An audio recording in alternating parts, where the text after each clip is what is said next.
নমস্কার বন্ধুরা, সন্ধ্যা recipe with village ফুডে আপনাদেরকে অনেক অনেক স্বাগত। আজকে আমি বাজারের মতন চাল কুমড়া দিয়ে সাদা মোরব্বা বানিয়ে আপনাদের সাথে শেয়ার করব। এই মোরব্বাটা কিন্তু খেতে দারুণ লাগে, আর এই মোরব্বাটা কিন্তু অনেক দিন পর্যন্ত সংরক্ষণ করে রেখেও আপনারা খেতে পারবেন। আর এই মোরব্বাটা মিষ্টি বা কেকেতেও দেওয়া যায়। আর এটা বাড়িতে বানালে কিন্তু একেবারে অল্প খরচেই হয়ে যায়, আর বাজার থেকে কিনতে গেলে কিন্তু অনেকটাই খরচ পড়ে যায়। তো আমার রেসিপিটা প্রথম থেকে শেষ পর্যন্ত দেখতে থাকুন, আশা করছি আপনাদের খুব ভালো লাগবে। তো চলুন এবার রেসিপিটা শুরু করা যাক।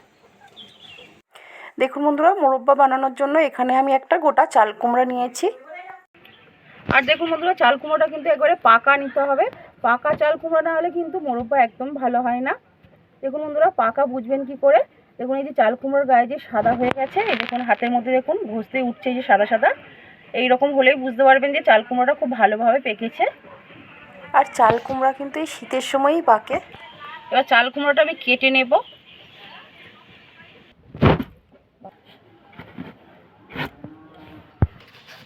এই দেখুন বন্ধুরা, চাল কুমড়োটা আমি দু অর্ধেক করে কেটে নিয়েছি। আর চাল কুমড়োটা কিন্তু খুব ভালো করে পেকেছে।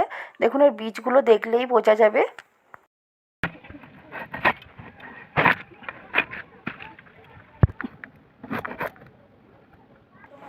এবার আমি চাল কুমড়োর খোসাটা ভালো করে ছাড়িয়ে নেব। চাল কুমড়োর খোসাটা দেখুন মোটা করে ছাড়িয়ে নিচ্ছি। এই চাল কুমড়োর গায়ে যেন সবুজ অংশ একটুও না থাকে। এই দেখুন বন্ধুরা, খোসাটা আমি খুব ভালো করে ছাড়িয়ে নিয়েছি। দেখুন এর গায়ে কিন্তু একটুও সবুজ অংশ নেই।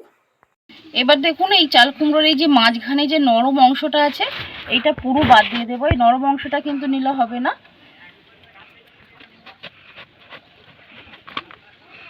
এই দেখুন বন্ধুরা, বাদ দিয়ে দিয়েছি।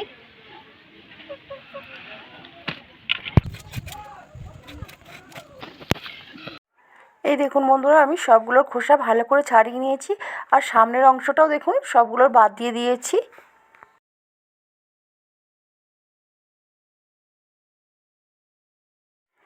এবার সব চাল কুমড়োর টুকরোগুলো কাঁটা চামচ দিয়ে এইভাবে ফুটো ফুটো করে নিতে হবে। সব দিকটাই ভালো করে ফুটো করে নিতে হবে।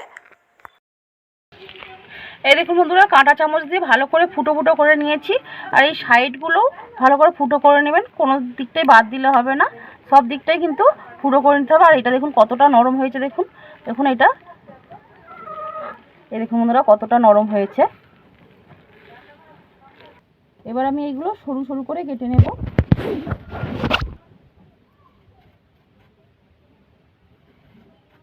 এই দেখুন বন্ধুরা, আমি এই রকম করে কেটে নিচ্ছি। আপনারা আপনাদের ইচ্ছা মতো সাইজটা করে নিতে পারেন। আমি এই রকম সাইজ করে কেটে নেব। এই দেখুন বন্ধুরা, এইরকম সরু সরু করে কেটে নিয়েছি। এবার এগুলো আমি জল দিয়ে একটু ধুয়ে নেব।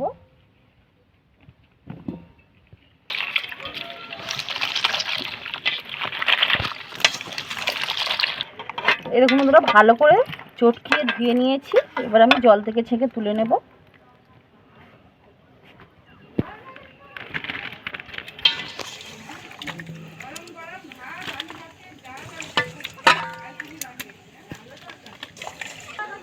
এবার আমি চাল কুমড়োগুলো চুন জলের মধ্যে সারা রাত্রি ভিজিয়ে রেখে দেবো।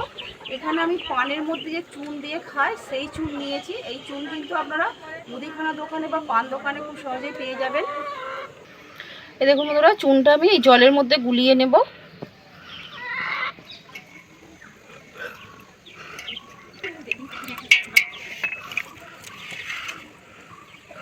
এবার আমি চাল কুমড়োগুলো চুন জলের মধ্যে দিয়ে দেব।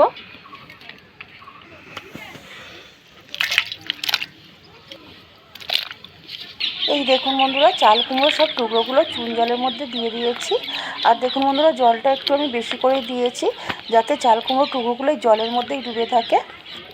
এবার আমি চুন জলের মধ্যে ভিজিয়ে সারা রাত্রি রেখে দেব। 15 থেকে 16 ঘন্টা পরে ফিরে আসলাম। তো বন্ধুরা, আমি 15 থেকে 16 ঘন্টা পর্যন্ত চুন জলে চাল কুমড়োগুলো ভিজিয়ে রেখেছিলাম। আপনাদের হাতে যদি অত সময় না থাকে, মোটামুটি 8 থেকে 10 ঘন্টা কিন্তু রাখতেই হবে। যত বেশি সময় চুনের জলের মধ্যে ভিজিয়ে রাখবেন, তত বেশি কিন্তু মোরব্বাটা খেতে ভালো হবে। এবার আমি এই চুন জল থেকে তুলে নিয়ে চাল কুমড়োগুলো খুব ভালো করে জল পাল্টে 3-4 বার ধুয়ে নেব। এগুলো ভালো করে চটকে ধুয়ে নিতে হবে। এর মধ্যে যে চুনটা ঢুকে গেছে সেগুলো যাতে বেরিয়ে যায়। দেখুন বন্ধুরা, জল পাল্টে পাল্টে আমি ভালো করে ধুয়ে নিয়েছি। দেখুন বন্ধুরা, জলটা একেবারে পরিষ্কার হয়ে গেছে, আর একটু কিন্তু চুন নেই। আর যদিও চুন রয়ে যায় কোনো ক্ষতি হবে না, কারণ এই চুন পানের মধ্যে দিয়ে খাওয়া হয়।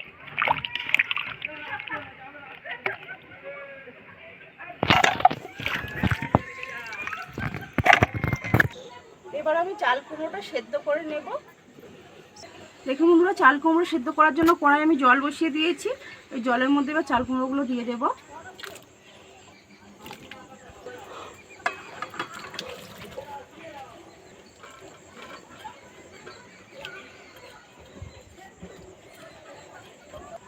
ঢাকনা দিয়ে ঢেকে দেব।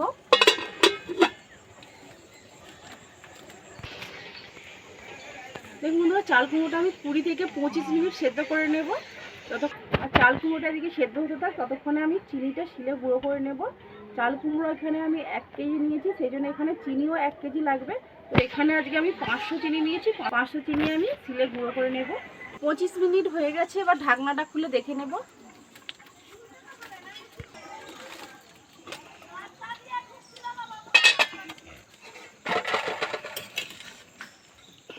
দেখুন বন্ধুরা, চাল কুমড়োর কালারটা দেখুন চেঞ্জ হয়ে গেছে।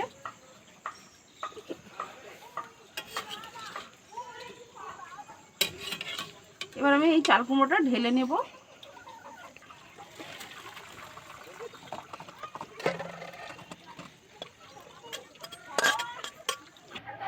জলটা ঝারিয়ে এবার আমি এই গামলির মধ্যে ঢেলে দিচ্ছি।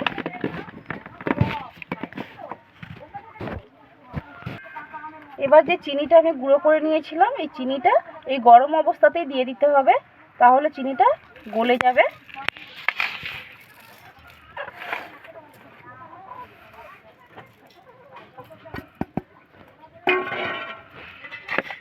ভালো করে মিশিয়ে নেব।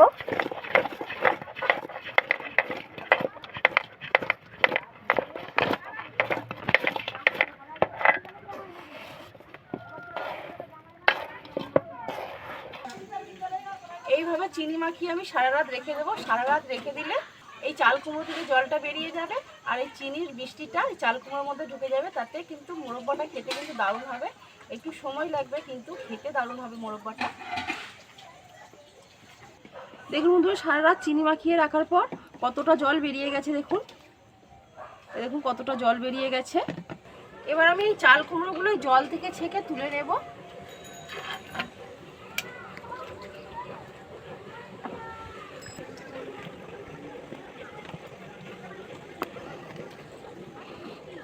কুমড়োগুলো জল থেকে ছেঁকে তুলে নিয়েছি। এবার আমি উনুনটা জ্বালিয়ে নেব। চাল কুমড়োগুলো ছেঁকে তুলে নেওয়ার পরে যে রসটা আছে, এই রসটা আমি কড়ার মধ্যে দিয়ে দেব। আর রসটা ছেঁকে দেবো, এর মধ্যে পিঁপড়ে আছে।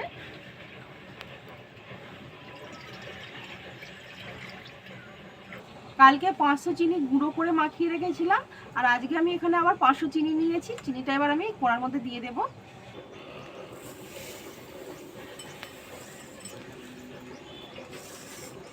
অল্প একটু জল দেব। এবার আমি ঘন চিনি সিরা বানিয়ে নেব। দেখুন বন্ধুরা, ঘন করে চিনি সিরা বানিয়ে নিয়েছি। এবার আমি চাল কুমড়োগুলোই চিনি সিরার মধ্যে দিয়ে দেব।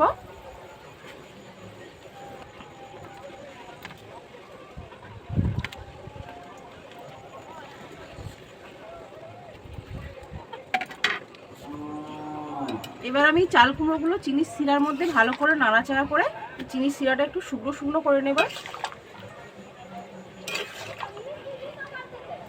উনুনের জালটা কিন্তু একেবারে হালকা রেখে চাল কুমড়োগুলো নাড়াচাড়া করতে হবে। খুব বেশি জাল দিলে কিন্তু তাড়াতাড়ি চিনি শিরাটা শুকিয়ে যাবে, আর এই চাল কুমড়োগুলোর ভেতরে কিন্তু শিরাটা ঢুকবে না।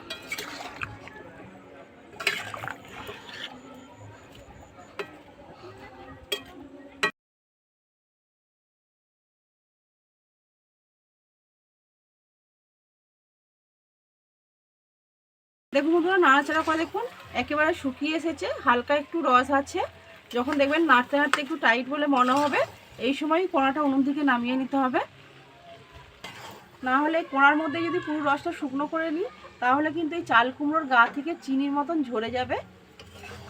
কোড়াটা আবার উনুন থেকে নামিয়ে নেব।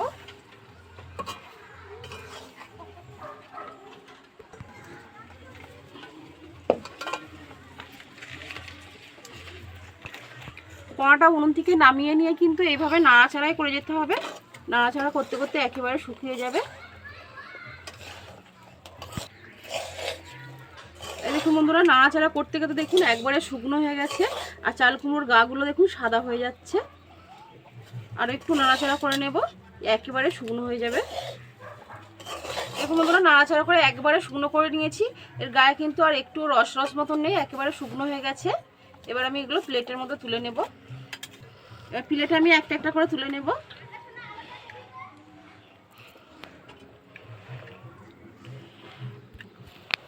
দেখুন বন্ধুরা, সব মোরব্বাগুলো আমি প্লেটের মধ্যে তুলে নিয়েছি। দেখতে কত সুন্দর লাগছে দেখুন।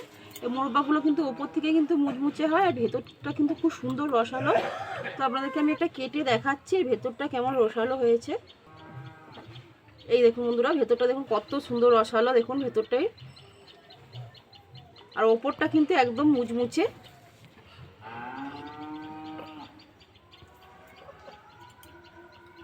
এটা খেয়ে দেখবো কেমন হয়েছে।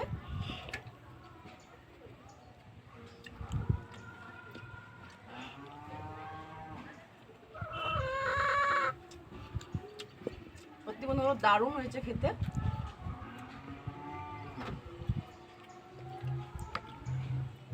তো বন্ধুরা, এই মোরব্বাটা যদি অনেক দিন পর্যন্ত রেখে খান তাহলে কিন্তু একটু রোদে শুকিয়ে নিতে হবে, আর যদি সঙ্গে সঙ্গে খেয়ে নেন তাহলে আর রোদে দেওয়ার দরকার নেই। আর বন্ধুরা, আপনাদের কার কার এরকম মোরব্বা খেতে পছন্দ তো কমেন্ট করে অবশ্যই জানাবেন। আর আমার ভিডিওটা যদি আপনাদের ভালো লাগে একটা লাইক করে দেবেন, ভিডিওটা শেয়ার করে দেবেন। তার সাথে আমার চ্যানেলটা সাবস্ক্রাইব করে আমার পাশে থাকবেন। পাশে থাকা বেল নোটিফিকেশনটা অল করে রাখবেন, যাতে আমার পরবর্তী ভিডিও নোটিফিকেশন আপনাদের কাছে পৌঁছে যেতে পারে। তো আমার ভিডিওটা আজকে আমি এখানেই শেষ করছি। আবার দেখা হবে পরের একটা নতুন ভিডিওর সাথে। ততক্ষণে আপনারা ভালো থাকবেন, সুস্থ থাকবেন।